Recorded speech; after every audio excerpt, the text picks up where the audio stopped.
ശബരിമലയെ ദേശീയ ശ്രദ്ധയിലെത്തിക്കുന്നതിനു വേണ്ടിയാണ് തിരുവിതാംകൂർ ദേവസ്വം ബോർഡ് പമ്പയിൽ പമ്പാ സംഗമം നടത്തിയത്.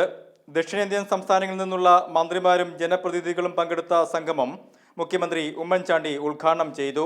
വിവിധ സംസ്ഥാനങ്ങളുടെ പങ്കാളിത്തത്തോടെ തീർത്ഥാടകർക്ക് മെച്ചപ്പെട്ട സൗകര്യം ഏർപ്പെടുത്തുമെന്നും അടുത്ത വർഷം ശബരിമലയിൽ മാസ്റ്റർ പ്ലാനിന്റെ ഭാഗമായി 40 കോടി രൂപയുടെ നിർമ്മാണ പ്രവർത്തനങ്ങൾ നടത്തുമെന്നും മുഖ്യമന്ത്രി പറഞ്ഞു.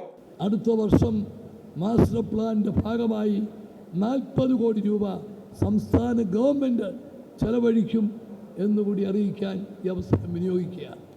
ഇവിടെത്തുന്ന ഭക്തജനങ്ങൾക്ക് അടിസ്ഥാന സൗകര്യങ്ങൾ വർദ്ധിപ്പിക്കുന്നതിന് മറ്റെന്തിനേക്കാളും വലിയ പ്രാധാന്യം ഗവൺമെൻറ് കൊടുക്കും. ദേവസ്വം മന്ത്രി VS ശിവകുമാർ അധ്യക്ഷനായിരുന്നു.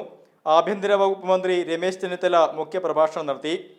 തമിഴ്നാട്ടിൽ നിന്നും ധനമന്ത്രി O പന്നീർസെൽവത്തിന്റെയും ഭക്ഷ്യമന്ത്രി R കാമരാജിന്റെയും നേതൃത്വത്തിൽ 40 MLA-മാരടങ്ങുന്ന സംഘമാണ് പമ്പാ സംഗമത്തിനെത്തിയത്. ആന്ധ്രാപ്രദേശിൽ നിന്ന് മന്ത്രി P മാണിക്യാല റാവു, തെലുങ്കാനയിൽ നിന്ന് നിയമമന്ത്രി ഇന്ദ്രകരൻ റെഡ്ഡിയും പങ്കെടുത്തു.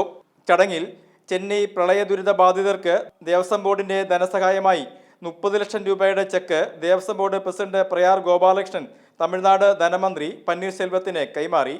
പങ്കജാക്ഷൻ, അമൃത ന്യൂസ്, പത്തനംതിട്ട.